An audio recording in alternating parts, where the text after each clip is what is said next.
वक्त भी मेरा वक्त भी बचाइए।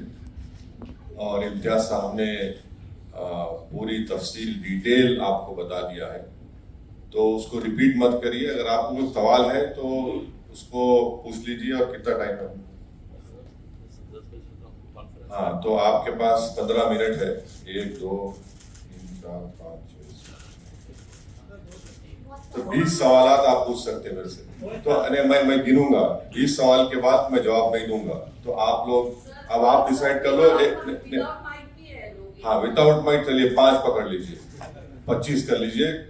शुरू करिए। सवाल आपका है तो बोलिए। अधिवेशन का एजेंडा आप बता दीजिए किन-किन मुद्दों नहीं पर चर्चा करें। नहीं, उसका जवाब ये है कि इम्तियाज साहब आपको डिटेल में बोल दिए, उसको रिपीट करना मेरे लिए आपके लिए फायदेमंद नहीं है। उसको इम्तियाज साहब बोल चुके हैं वो। और कल शाम में भी हमारा एक प्रेस कॉन्फ्रेंस होगा, उसमें जो हम डिसीजंस लिए, क्या रेजोल्यूशंस पास किए, क्या डिस्कशन हुआ, वो फिर हम आपके सामने रखेंगे। अफसर साहब, जिस तरीके से हम देख रहे हैं महाराष्ट्र की राजनीति में कई सारे समीकरण बदले हैं, चाहे सत्ता पक्ष की हो या विपक्ष की हो, तो पिछले चुनाव में आप वंचित बहुजन आघाड़ी के साथ थे, लेकिन इस बार वो घोषणा कर चुके हैं कि वो शिवसेना के साथ जा रहे हैं। तो आपके लिए ये जो नई बदली हुई परिस्थिति है, इसमें आप किन नए लोगों को साथ में जोड़ने की कोशिश होगी, या फिर किस तरीके से उस वंचित बहुजन आघाड़ी से जो नुकसान होगा उनके जाने से उसकी भरपाई करेंगे आप?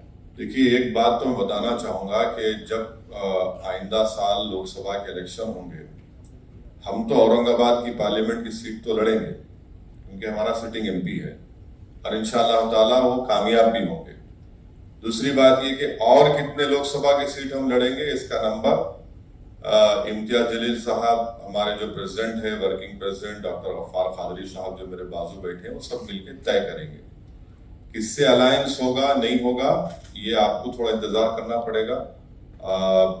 इतना जल्दी डिटेल बताना सही नहीं होगा, मगर ये फैक्ट है जो आपके सामने रखना।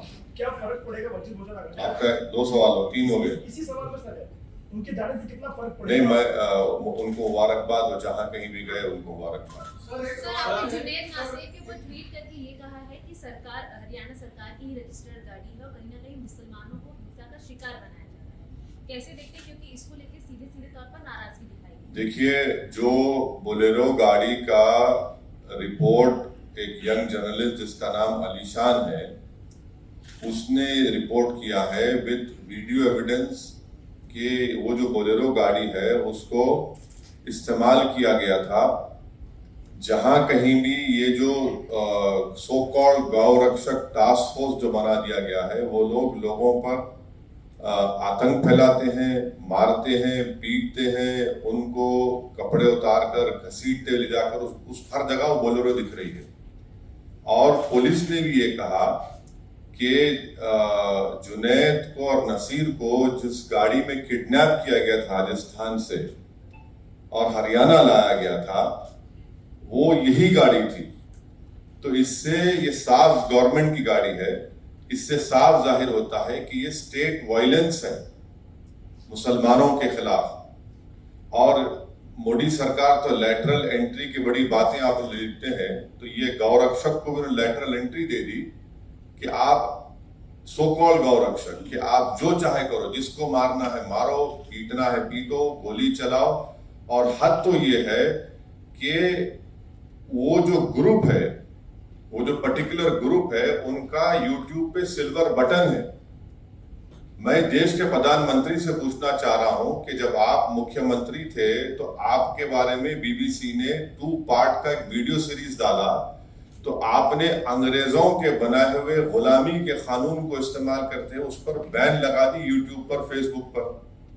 ये जो दंगाई है, ये जो टेररिस्ट है, टेररिज्म कर रहे हैं, उनका यूट्यूब से नहीं निकालते आप?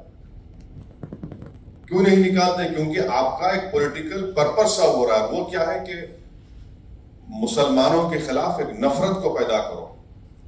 और बीजेपी और प्रधानमंत्री पसमानदा मुसलमानों की बात करती है। म्यो मुस्लिम क्या है बताओ? फिर ये म्यो मुस्लिम क्या है बताओ? जो आपके एस्पिरेशनल डिस्ट्रिक्ट प्रधानमंत्री ने बनाए, नंबर 1 बैकवर्ड डिस्ट्रिक्ट तो मेवात है, हर चीज से। सोशो जो एसडीजी के इंडिकेटर्स है, सबसे बैकवर्ड है इंडिया में। और जुनैद और नसीर का ये है कि राजस्थान की सरकार फौरन गोपालगढ़ की कंप्लेन जब दिया गया, बॉर्डर को सील कर देती, तो जुनैद नसीर जिंदा रहते। मौत हो गई मगर कोई नहीं जाते। कोई भारत जोड़ो पे पूरा भारत निकलता है, और अलवर में एक रॉयल फैमिली की शादी में पूरे मौजूद, और अलवर से 1 घंटे के रास्ते पर घाटमीका है, कोई नहीं जाता वहां पर। और हद तो यह है कि उदयपुर में और एक और जगह पर एक ऐसी ही वायलेंस हुआ था जो कंडेमनेबल है। वहां पर सरकार ने 30-30 लाख रुपए, 50 लाख रुपए गवर्नमेंट नौकरी दी। यहां पर बोल रहे हैं कि गवर्नमेंट के 3 स्कीम में 15 लाख देंगे। ये डिस्क्रिमिनेशन है भाई। जब मरते हैं तो आप घर को नहीं जाते, क्यों नहीं जाते? मैं अपनी स्पीच में कहा इसलिए नहीं जाते क्योंकि अगर कोई मुसलमान की लाश के सामने खड़े हो गए तो उनको वोट नहीं मिलेगा। सर इसी से जुड़ा हुआ है, आप राजस्थान का मुद्दा लगातार उठा रहे हैं। रिपीट मत करिए, आपका ही नुकसान होगा। पार्लियामेंट की घेराव का कॉल दिया गया कि अगर 15 दिन में इंसाफ नहीं मिलता तो पार्लियामेंट का घेराव देश भर के मुसलमान करेंगे, ऐसा तौकीर आजादी ने कहा है। क्या आप देखिए, आप मेरी पार्टी का पूछिए, मेरी पार्टी का जवाब हम दे सकते हैं, अब हर एक का जवाब तो मैं नहीं दे सकता हूं ना। आपने एक चीज बोला था कि शिवसेना के 2 से 4, 4 से 10 होने दो या बीजेपी के होने दो, उसका फायदा आपको होगा। लेकिन यहाँ जहाँ एमआईएम ताकतवर है, फाइट अच्छा साथ दिया है, वहाँ कांग्रेस का लॉस हुआ है। कहाँ हुआ है? कांग्रेस कहाँ पे बताइए? औरंगाबाद की कहाँ? औरंगाबाद से 21 साल से शिवसेना का एमपी था ना। आप जर्नलिस्ट रह के सब बात नहीं करना मेरे भाई। सुनो, अब आप रात के 3 बजे मेरे को उठा के सवाल करेंगे तो मैं ऑटो प्ले पे आ जाता हूँ। तो सुनो, आप देखो कांग्रेस का एक बात, अब बहस में अपन बहस नहीं करेंगे। आप वो फेमस एंकर मत बन जाओ 9 बजे की तरह। तो आप ये सुनिए, राहुल गांधी कैसा हारे? मेरी वजह से हारे। आप सुनो, मेरी वजह से हारे राहुल गांधी। हारे ना, हार गए मान लिए ना। अरे राहुल गांधी इलेक्शन में हारे ना, जिंदगी में नहीं हारे। वो तो मेरे को नहीं मालूम, वो आप बोलेंगे। नहीं, मैं नहीं बोल सकता। तो हारे हार गए। अब वो 186 लोकसभा सीट्स पर कांग्रेस बीजेपी लड़ी, सिर्फ 186, कोई नहीं था। अनफॉर्चुनेटली मैं नहीं था, तब भी खाली 16 सीट जीती 2019 में।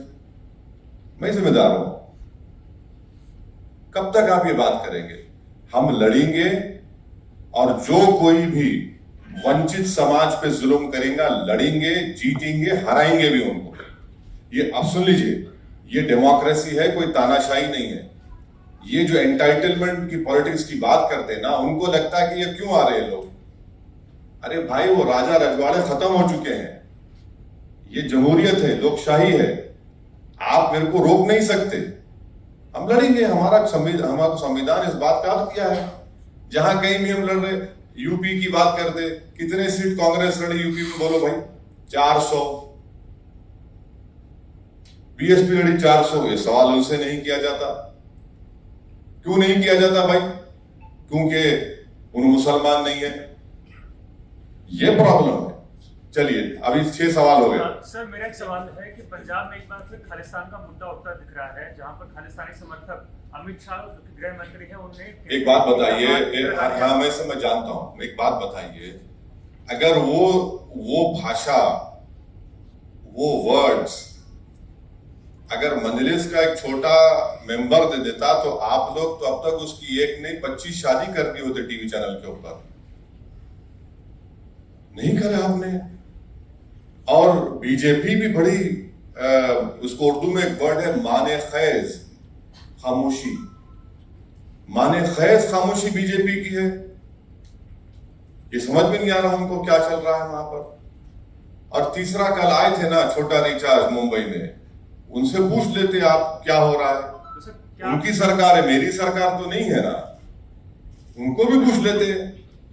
सर, उनका तो ये कहना था, भगवत मान का ये कहना था कि पंजाब में लॉ एंड ऑर्डर मेंटेन है। हाँ, बिल्कुल है। क्या आप सरकार पे सवाल उठा रहे हैं? नहीं, बिल्कुल है। मैं भी कह रहा हूँ, बिल्कुल है। दिख रहा है ना हमारे को। थोड़ा बहुत हम उतनी उनसे छोटा रिचार्ज की तरह उतना हमको दिमाग नहीं है, मगर थोड़ा तो दिख रहा है हमको क्या हो रहा है। इतना तो हम देखिए, MIM पार्टी तो इतना तो पॉलिटिकल सेंस है हमारे को, हम ये बोल सकते हैं कि बारिश कब होने वाली है। हम हवाओं में सूंघकर मिट्टी की खुशबू, मिट्टी आने के बाद हम नहीं बोलते कि बारिश होने वाली है, हम ये जरूर बोलेंगे बारिश होने वाली है। सर आगे क्या कार्रवाई की मांग करेंगे? हाँ, कंप्लीटेड, इट इज कंप्लीट।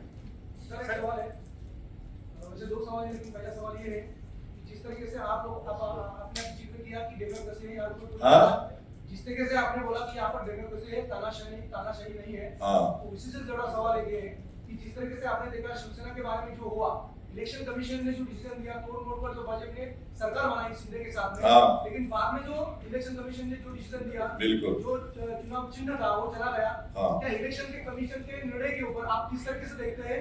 ये पहला सवाल। और दूसरा सवाल ये है, हाँ, बोलिए दूसरा सर। सवाल ये है कि आपने देखा कि कल उद्धव ठाकरे से अरविंद केजरीवाल मिले, जैसे कि सब लोग अभी बोल रहे हैं कि छोटी-छोटी रीजनल पार्टियां एक साथ आकर अच्छा। बीजेपी से लड़नी चाहिए, तो आपका एजेंडा क्या है? सबसे पहली बात तो ये बताइए, आपका सवाल ये भी होना चाहिए था, अगर आपका इख्तियार है, कि बिहार में मेरे 4 MLA को तोड़ दिए कांग्रेस राजद, वो अच्छा काम था क्या? बोलो, आपको पूछना चाहिए था। जब यहां गलत हुआ तो वहां सही हुआ क्या? क्योंकि ये सेकुलरिज्म के ठेकेदार हैं, ये चंगेज खान की तरह काम करेंगे तो नहीं, वो उनको चंगेज मत बोलो। यहां पर होगा महाराष्ट्र में तो चंगेज हैं जो भी कर रहे हैं। अरे भाई, चंगेज दोनों जगह पे होता है ना, एक जगह क्या होता है, दोनों जगह होता है। सर डॉक्टर उदित राज जी का कहना है कि अगर मोदी जी आपकी राजनीतिक कब्र न खुदी तो देश की खुद जाएगी। कौन बोले ये? डॉक्टर उदित राज है, INC से है, कांग्रेस पार्टी। क्या बोला उन्होंने? उन्होंने कहा कि अगर मोदी जी आपकी राजनीतिक कब्र न खुदी तो देश की खुद जाएगी, दोनों में से कुछ एक जरूर होगा। नहीं, मैं तो इस पे नहीं बोल सकता मैडम, मैं खबर बनाने का एक्सपर्ट नहीं हूँ, मैं जिंदा रखने वालों में का एक्सपर्ट हूँ। अब जिसकी खबर बनेगी उन्हें फूल चढ़ाएंगे, मैं नहीं बोल सकता। बात हो रही है,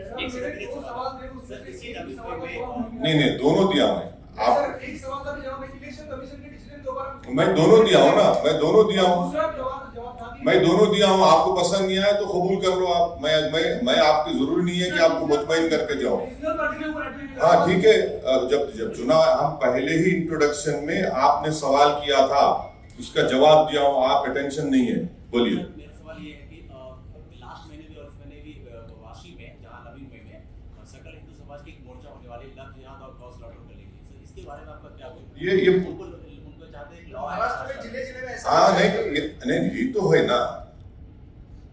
इम्तियाज साहब ने बोला कि शेतकारी संगठन के लोग वो जो किसान खुदकुशी कर रहे, उस पर कोई धरना प्रदर्शन नहीं होगा। नौजवानों का बेरोजगारी उनका मुकद्दर बन चुका, उस पर कोई बात नहीं करेंगे।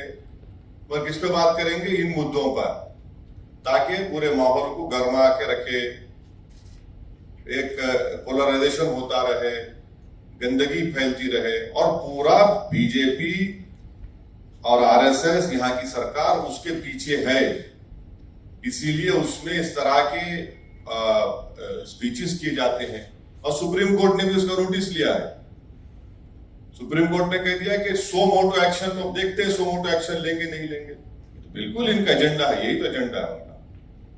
सर मेरी तरफ से एक आखिरी सवाल, मध्य प्रदेश में ये कहा जा रहा है कि मदरसों के अंदर योग होना चाहिए, जैसे किसी भी शैक्षणिक संस्था के अंदर योग होता है वैसे मदरसों के अंदर भी होना चाहिए, जबकि मध्य प्रदेश के कई मदरसों के बच्चों ने इसको अपोज किया है कि हमारे इस्लाम में योग की कोई प्रथा नहीं है, और ना कि ये किसी शैक्षणिक संस्था के अंदर कंपल्शन होना चाहिए। देखिए, जो मदरसा खोलते हैं ना, वो आर्टिकल 30 के तहत, फंडामेंटल राइट के तहत खोला जाता है। अब उसमें आप मेरा फंडामेंटल राइट मुझसे नहीं छीन सकते आप, वो मेरा फंडामेंटल राइट है, वो सरकार को समझने की जरूरत है। जब मैं इसको आर्टिकल 30 के तहत खोलता हूं तो आप कैसा किसी को फोर्स करेंगे? सर मेरा एक सवाल है कि मुंब्रा में जो है आपने कहा कि हर जगह हम लोग ताकत से लड़ने की कोशिश करते हैं, हम लोग वहाँ पर लड़वा दें। आपके 2 बार MLA वहाँ पर लड़ने की कोशिश की है, एक MLA तो आपका जो है वो छोड़कर पार्टी चला गया।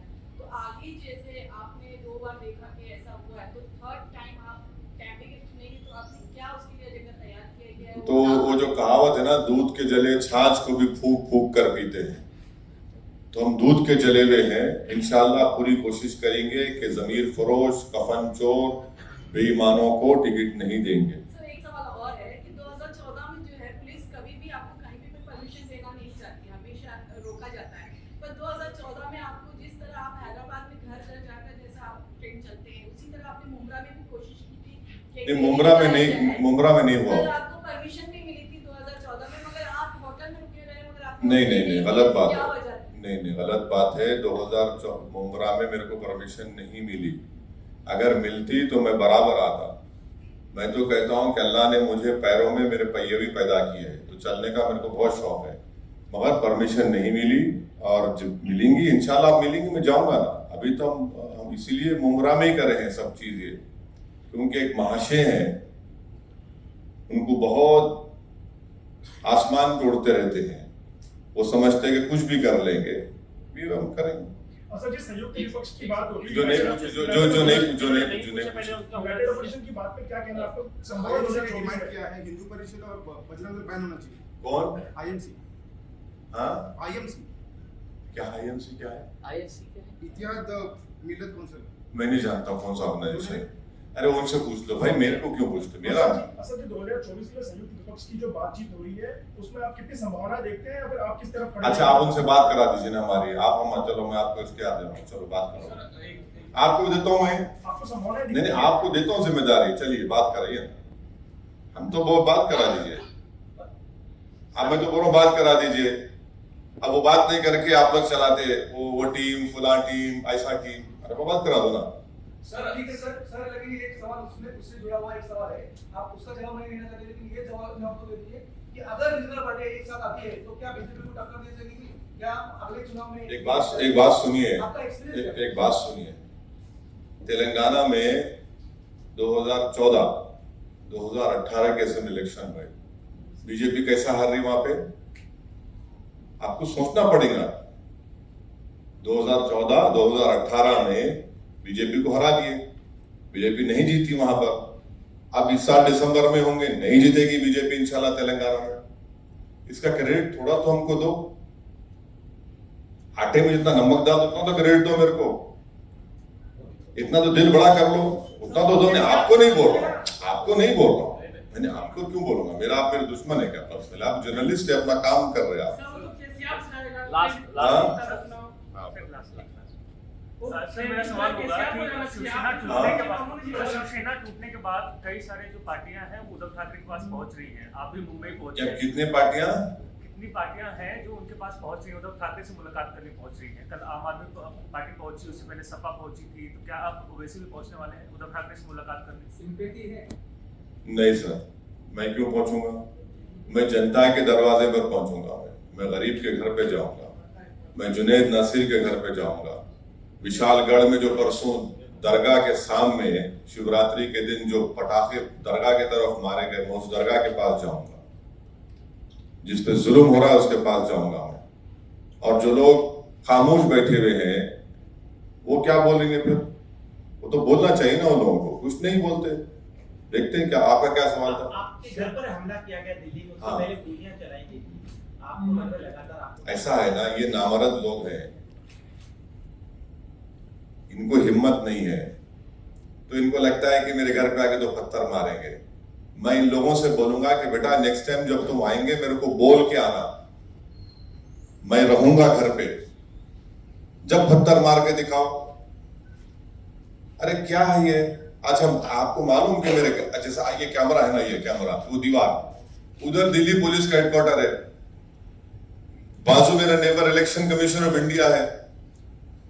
वो क्या है, क्या हो रहा है? ये एक हाई सिक्योरिटी जोन में 4 मर्तबा हो चुका है और ये तमाशा देख रहे हैं। तो इससे आपको समझ में, आप देश देख रहा है इन चीजों को।